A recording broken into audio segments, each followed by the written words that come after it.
وعلیکم السلام ورحمۃ اللہ وبرکاتہ۔ اللہ رب العالمین خیر و عافیت میں رکھے۔ سوال واقعتاً توجہ طلب ہے، وہ یہ ہے کہ معتمر یا محرم کعبہ کا طواف کرتا ہے اور حجر اسود کا بوسہ لینے جاتا ہے تو بعض دفعہ خوشبو لگی ہوتی ہے، عود وغیرہ کعبہ کے در و دیوار پر اور حجر اسود پر بھی لگاتے ہیں، تو اس کا کیا حکم ہے؟ اس کا جواب یہ ہے کہ محرم کے لیے خوشبو لگانا جائز نہیں بلکہ ممنوع اور پروہیبیٹڈ ہے۔ کہتے ہیں لا يجوز للمحرم ان يمس طيبا واذا كان يرى الطيب في الحجر الاسود بعينه ويشمه فانه لا يجوز له ان يقدم على هذا التقبيل۔ محرم کے لیے خوشبو چھونا جائز نہیں ہے، اور جب محرم حجر اسود پر خوشبو لگی دیکھے یا خوشبو سونگھنے سے معلوم ہو جائے تو اس کے لیے جائز نہیں ہے کہ حجر اسود کا بوسہ لے، لیکن ان قبل وهو لا يدري بأن يكون اللون غير واضح او الرائحة غير واضحة فلا مانع من ذلك۔ لیکن اگر کوئی حجر اسود کا بوسہ لے اور اسے معلوم بھی نہیں کہ اس میں خوشبو ہے یا نہیں ہے، نہ خوشبو دکھائی پڑتی ہے اور نہ خوشبو سونگھنے سے معلوم ہو رہی ہے، تو اس میں کوئی حرج کی بات نہیں ہے۔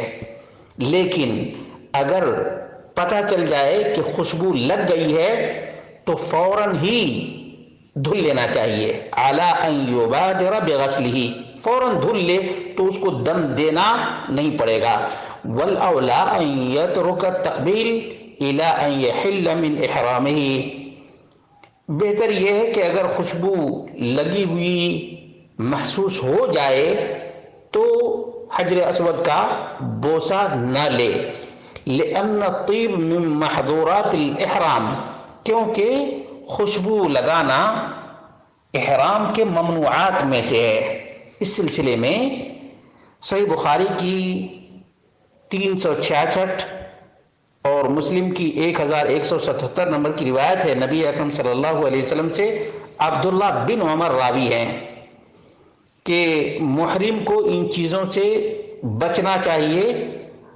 ولا ثوبا مسہ الزعفران، وہ کپڑا نہ پہنے جس میں زعفران لگا ہو، ولا ورس، اور جس میں ورس لگا ہو وہ بھی نہ پہنے، یہ معمولی خوشبو ہے وہ بھی نہیں پہننا چاہیے۔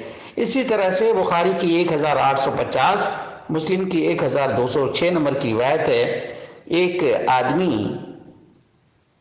احرام کی حالت میں وفات پا گیا تو اللہ کے رسول صلی اللہ علیہ وسلم نے فرمایا اغسلوہ بماء وسدر، اس کو بیری کے پتے اور پانی سے غسل دو، وکفنوہ فی ثوبین، دو ہی کپڑے میں اس کو کفناؤ، ولا تمسوہ طیبا، اور اس کے جسم پر خوشبو نہ لگاؤ، اس کے کپڑے پر بھی خوشبو نہ لگاؤ، ولا تخمروا رأسہ، اور اس کے سر کو بھی نہ ڈھکو، ولا تحنطوہ، اور تحنیط بھی نہ کرو، یعنی اس کے کپڑے میں جو کچھ خوشبو والی چیز لگائی جاتی ہے وہ بھی نہ لگاؤ، فإن اللہ یبعثہ یوم القیامت ملبیا، یقیناً اللہ رب العالمین اس کو قیامت کے دن تلبیہ پکارتے ہوئے اٹھائے گا۔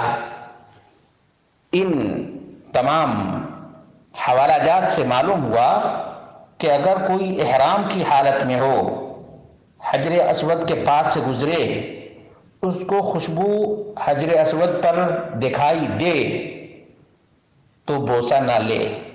اسی طرح سے حجر اسود سے خوشبو پھوٹ رہی ہو اور معلوم ہو جائے تو بوسہ نہ لے حجر اسود کا۔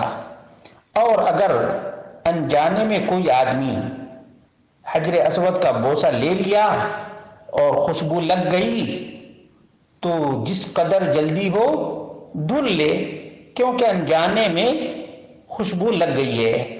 انجانے میں جہالت کی بنیاد پر، نادانی کی بنیاد پر خوشبو لگ جائے تو فوراً دھل لینا چاہیے. اگر فوراً دھل لے تو دم نہیں دینا پڑے گا، دم نہیں دینا پڑے گا. واللہ عالم بالصواب.